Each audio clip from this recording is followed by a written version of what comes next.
Bonjour à tous et bienvenue dans ce nouveau grand JT des territoires. Voici tout de suite les titres de l'actualité. Au sommaire, dans la Marne, les agriculteurs manifestent contre la baisse des subventions et la hausse des coûts de production. Des actions fortes ont secoué Châlons en Champagne avec des gestes symboliques devant la préfecture. Plus d'informations dans ce journal avec Puissance TV. Nous irons également en Gironde où un exosquelette innovant est testé pour aider les agents municipaux et réduire les risques d'accident. Une démonstration a eu lieu ce week-end. Notre partenaire TV7 était sur place pour y assister. Et puis en pleine campagne d'Octobre Rose, un tatouage révolutionnaire redonne confiance et espoir aux femmes touchées par le cancer. Notre partenaire Télé Grenoble a rencontré une experte capable de reproduire l'aréole mammaire avec, vous verrez, un réalisme saisissant. Et puis enfin dans ce journal, c'est un jeune Quimpérois de 14 ans qui représentera la France au concours de l'Eurovision Junior cette année. Vous découvrirez son portrait ainsi que son talent dans un reportage de notre partenaire TBO en Bretagne. Je vous en parlais dans les titres. Dans la Marne, les agriculteurs ont de nouveau investi les rues de Châlons en Champagne. Leur objectif, dénoncer la baisse des subventions et l'augmentation des coûts de production, notamment liés à l'énergie. Un mouvement fort marqué par des actions symboliques comme le versement de terre devant la préfecture. Notre partenaire Puissance TV était sur place. Regardez. Le soleil n'est pas encore levé, mais sa colère à lui est bien réveillée. Cette journée, il la consacre à une nouvelle mobilisation, direction Châlons en Champagne. Comme beaucoup de ses collègues, Stéphane accuse le coup. Depuis des années, tout augmente, le carburant, les coûts de production et la suppression progressive des avantages fiscaux sur le gasoil non routier pèse lourdement sur son budget. Pour lui, cette taxation est incompréhensible, surtout avec les normes de plus en plus strictes sur l'utilisation des pesticides qui compliquent davantage son travail au quotidien. C'est vrai que l'hiver dernier, on est sorti dans la rue. On a obtenu certaines choses, des avancées fiscales, la jachère. Mais une chose qui avait été promise par le gouvernement, c'est de la simplification administrative. Chose qu'aujourd'hui, on ne voit pas venir. Et au contraire, on nous en rajoute. Les éleveurs n'en peuvent plus. On leur demande toujours plus et gagner toujours moins. Donc à un moment, ça ne peut plus aller. Il est 8 h, c'est l'heure de partir pour Stéphane. On part direction Mont-Célongeois, retrouver les collègues. Et après, on part en convoi direction la préfecture Châlons en Champagne. Plus de 150 agriculteurs et 30 tracteurs étaient présents dès 10 h à Châlons en Champagne. Après un discours du président de la FNSEA, les manifestants ont versé de la terre devant la préfecture de la Marne, synonyme de mécontentement. Une discussion a ensuite eu lieu avec le préfet. En Martinique, le couvre-feu frappe les professionnels de la nuit. Instauré le 10 octobre suite aux révoltes liées à la vie chère, il devait durer quelques jours, mais a été prolongé jusqu'au 21 octobre. Cette situation fragilise davantage les commerces et les activités nocturnes déjà touchées par l'insécurité ambiante. Reportage signé Diana François-Eudoxy pour notre partenaire Via ATV sur place.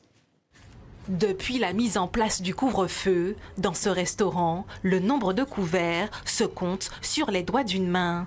Un coup dur pour ce restaurant, déjà fragilisé depuis quelques semaines. La dernière fois qu'on a eu cette impression de désert, c'était pendant le Covid. Donc là, on a encore ce mauvais sentiment de désert. Mais depuis le début du conflit, depuis mi-septembre, on est effectivement très impacté par le peu d'activité et le couvre-feu, c'est vraiment le coup de semence qui fait que les gens préfèrent rester chez eux parce que c'est trop tard pour sortir et aussi par sécurité. Ici, depuis la mise en place du couvre-feu, chaque soir, les portes restent fermées.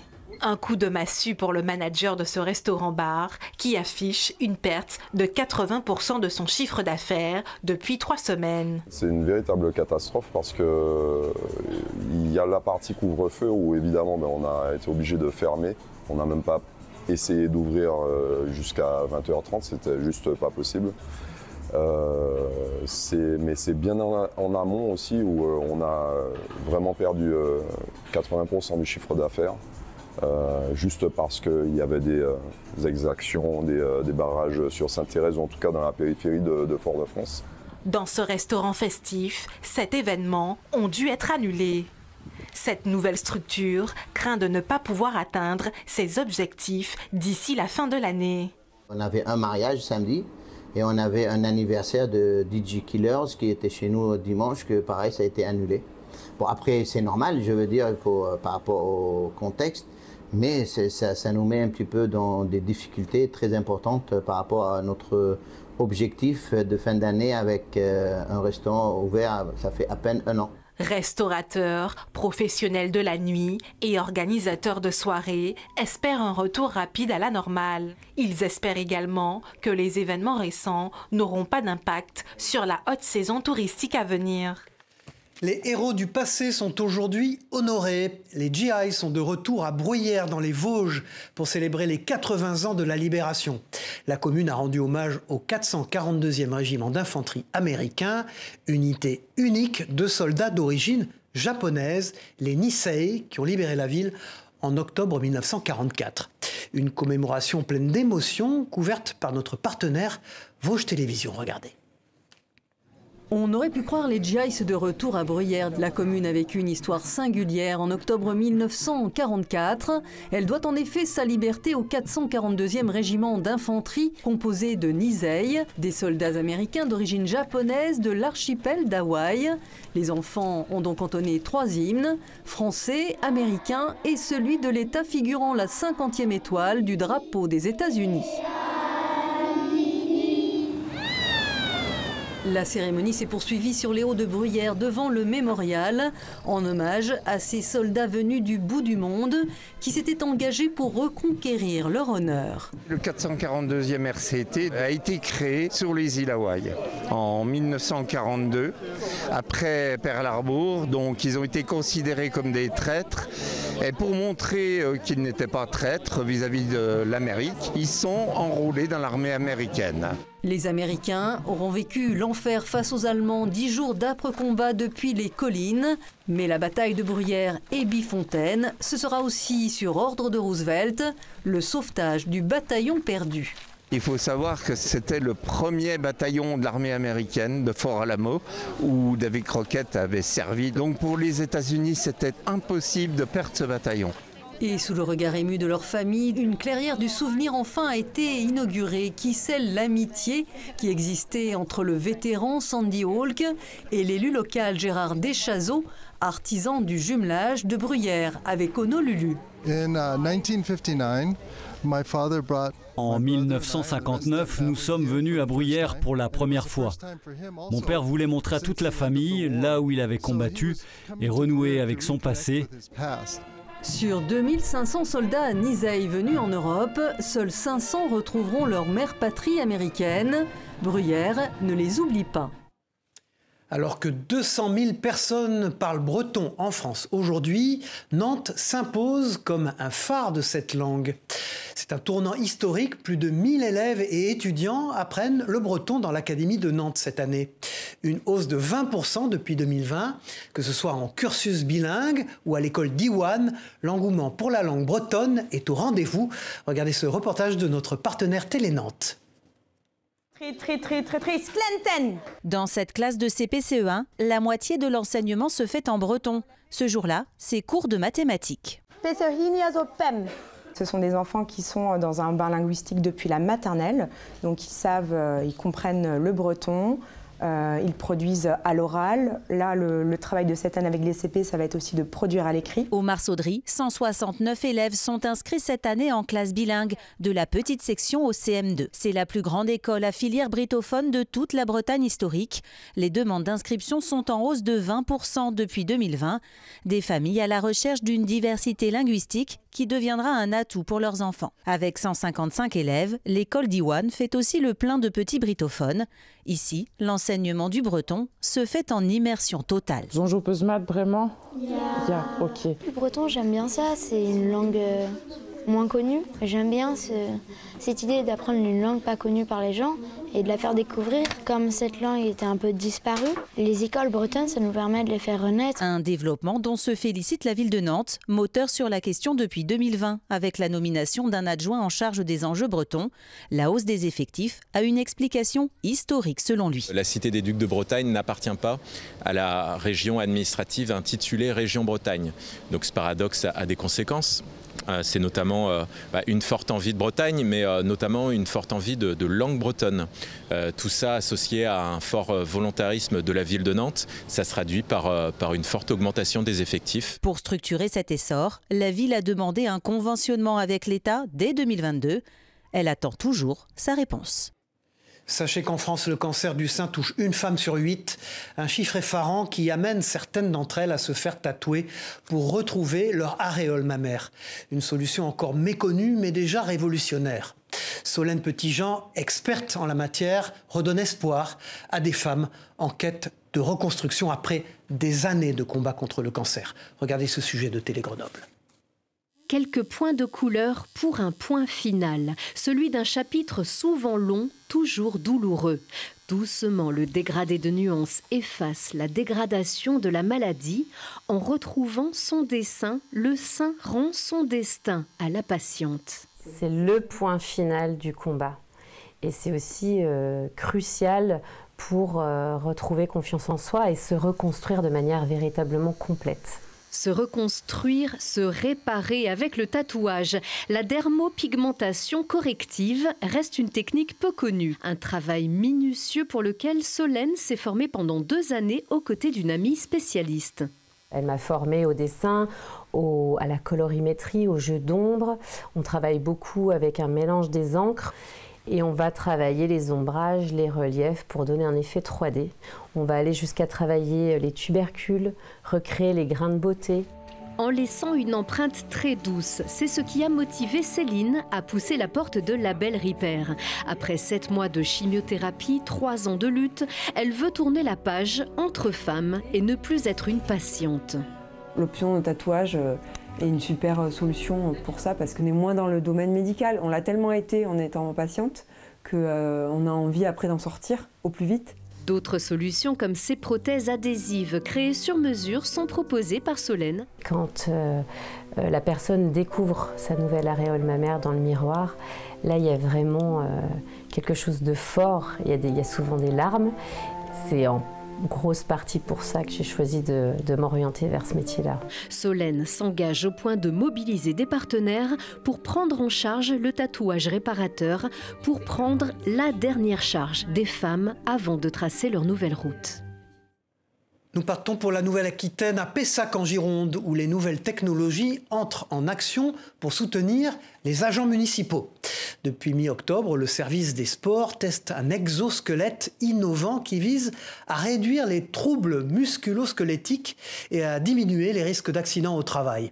Une démonstration impressionnante a eu lieu à la salle Omnisport de Belgrave. Reportage signé Juliette Huard pour notre partenaire TV7, la chaîne du groupe Sud-Ouest. Ce matin-là, Jean, employé de la commune de Pessac, est équipé d'un drôle d'appareil. Il s'agit d'un exosquelette destiné à le soulager alors qu'il soulève d'importantes charges. On le met comme un gilet au niveau des épaules, des cuisses, mais c'est au niveau du dos qu'on est protégé. Tous les week-ends, l'agent municipal s'affaire au montage des tribunes de la salle Omnisport de Belgrave. Une tâche pénible qui consiste à poser une dizaine de plaques métalliques au sol pour un total de 756 kg. Pendant 2 semaines, un exosquelette non motorisé est donc expérimenté et mis à disposition de ces travailleurs. L'exosquelette, en fait, il est fait pour justement, au niveau du poids, quand on porte les plaques, pour pas trop se blesser justement, pour pas que la charge, on la sente trop. En réduisant le risque de blessure, cet outil futuriste lourd de 2 kg contribue à une meilleure qualité de vie au travail. Une priorité pour la ville de Pessac. L'idée est venue de pouvoir permettre, dans le cadre d'un projet justement sur la qualité de vie au travail, de réduire à la fois, d'avoir comme ambition de réduire les accidents du travail, mais également de pouvoir éviter et soulager et prévenir les troubles musculo-squelettiques chez nos agents. Après la phase de test, l'idée est de faire adhérer les agents municipaux à ces nouveaux appareils. Nous allons continuer à analyser, à voir avec les agents qui sont volontaires, comment on peut améliorer, comment on peut aussi faire en sorte qu'ils soient vraiment bien adaptés et complètement adoptés et apprivoisés par nos agents pour que ceux-ci, à la limite, ne puissent plus s'en passer à partir du moment où ils ont ces ports de charge à effectuer. Si les exosquelettes sont de plus en plus utilisés au travail, ils sont aussi porteurs d'espoir pour les personnes en fauteuil roulant. Et puis plus au sud, le Tour de Corse bat son plein avec près de 400 inscrits et la participation notable de pilotes célèbres comme le néerlandais Jos Verstappen. L'édition 2024 va prendre donc une envergure mondiale car cette fois-ci l'événement est nominé aux International Historic Motoring Awards, une cérémonie londonienne qui récompense les organisations marquantes de l'année dans le monde des voitures de collection. Sur place, l'émotion était pourtant palpable car l'année dernière, un accident dramatique avait endeuillé cette course. On écoute tout de suite Jos Verstappen au micro de notre partenaire Télépaysé.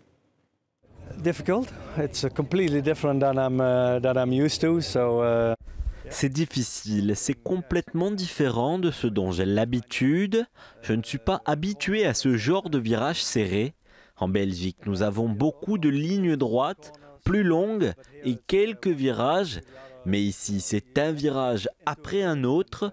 Tu dois trouver un rythme et après, je pense qu'il faut comprendre les routes et comment conduire dessus.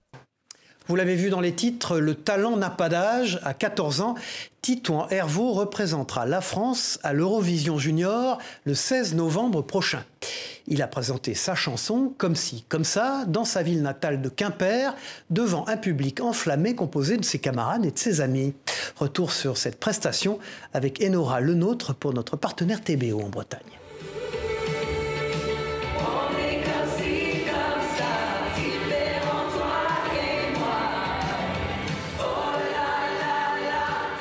L'ambiance était festive à la mairie de Quimper. Titouan est venu interpréter son titre « Comme ci, comme ça » qu'il chantera dans un mois sur la scène de l'Eurovision Junior. Dans le public, fans, amis et familles sont venus le soutenir. C'est pas toujours qu'on voit que nos potes ils passent à la télé, il a fait The Voice. Moi aussi, je voudrais être chanteuse, du coup, ça m'a un peu inspirée. Il a toujours chanté, toujours été dans la musique. Un peu tout le monde dans la famille. On a gardé cette part de musique. Lui, il a encore plus travaillé, ça l'a amené où est-ce qu'il est aujourd'hui, c'est super pour lui. Titouan, 14 ans, inscrit au lycée Sainte-Thérèse de Quimper, a déjà participé aux émissions The Voice Kids en 2022 et à Dream Team en début d'année. Il se prépare maintenant à monter sur la scène de l'Eurovision Junior, une émission suivie en moyenne par 33 millions de téléspectateurs. Mais le jeune chanteur garde la tête sur les épaules. Je pense que ça va être vraiment une expérience super, j'ai pas vraiment de stress pour l'instant. À Quimper, on est quand même assez soudés, les Quimperois, donc c'est ça qui est super. Ils me soutiennent beaucoup dans toutes mes émissions, que ce soit pour The Voice, pour Dream Team. Je trouvais vraiment très beau de leur part de venir pour m'encourager. J'étais très content. L'Eurovision Junior a lieu le 16 novembre prochain à Madrid. Titouan passera en 6e position du concours. Il défendra la France face à 16 autres candidats. Et puis le talent français s'exporte aussi chez nos voisins britanniques. La Ligérienne Andrea Rusli se prépare pour un concours très spécial, l'International Cake Design à Birmingham, le 1er novembre prochain. Après 8 mois de travail acharné, cette pâtissière talentueuse présentera des créations en pâte à sucre élaborées avec soin devant un jury très exigeant. Une aventure prometteuse pour cette passionnée de pâtisserie que notre partenaire TL7 dans la Loire a rencontrée. Regardez. Alors c'est un peu comme de la pâte à modeler, donc on a l'impression d'avoir 3 ans. Il y a certes un petit côté régressif, mais ne vous y trompez pas, l'activité d'Andrea est bien plus difficile qu'il n'y paraît. En quelques années, cette Pont-Rambertoise a su se faire une place dans le monde de la pâtisserie et surtout dans la décoration en pâte à sucre. Et dans quelques jours, elle va soumettre ses créations à un jury d'experts. Elle se présente au concours international de Cake Design en Angleterre où tout se joue sur le visuel. Le concept, c'est que de la déco, il faut qu'elle soit entièrement comestible. Tout doit être réalisé par nos mains. Voilà, on n'a pas le droit de se faire aider, on n'a pas le droit d'utiliser des choses non comestibles. On peut mettre des lumières, on peut mettre des choses un peu électroniques, mais tout doit être trempé soit dans du sucre, soit dans du glucose. Andrea concourt dans 2 catégories, le gâteau de mariage à 3 étages et le thème fantastique. Impossible de nous dévoiler ses idées qui doivent rester secrètes jusqu'au concours, mais la pâtissière planche depuis plus de 8 mois sur le projet. La fabrication de la pièce en elle-même, c'est pas le plus long. Le plus long, c'est vraiment de faire les étapes, de rechercher, parce que j'ai dû créer des polis, j'ai dû dessiner, avec des fournisseurs, on a fait des croquis, des schémas, on a regardé la structure, comment elle pourrait le mieux s'imbriquer dans ce que moi j'avais envie de faire et comment réaliser au mieux, parce qu'après il y a le transport. On a réfléchi, j'ai fait des prototypes, on a testé, on a échoué, on a recommencé, et voilà, pour arriver au résultat qu'on voulait. Avec ce concours, Andrea Rusli sort un peu de ses habitudes de personnage enfantin. Elle compte bien rendre des créations spectaculaires. Il lui reste encore quelques jours de préparation avant de prendre la route avec ses créations direction Birmingham et peut-être remporter un prix. On dit souvent que cuisiner, c'est s'amuser. Dans le cadre de la semaine du goût, les élèves de l'école d'Hydro à Troyes ont eu la chance de cuisiner des pizzas aux côtés d'un très grand professionnel. Le temps d'une matinée, une pizzeria a ouvert ses portes à 23 enfants de la grande section de maternelle, leur offrant une immersion dans toutes les étapes de la préparation de la pâte à la cuisson finale. Notre partenaire Canal 32 était sur place.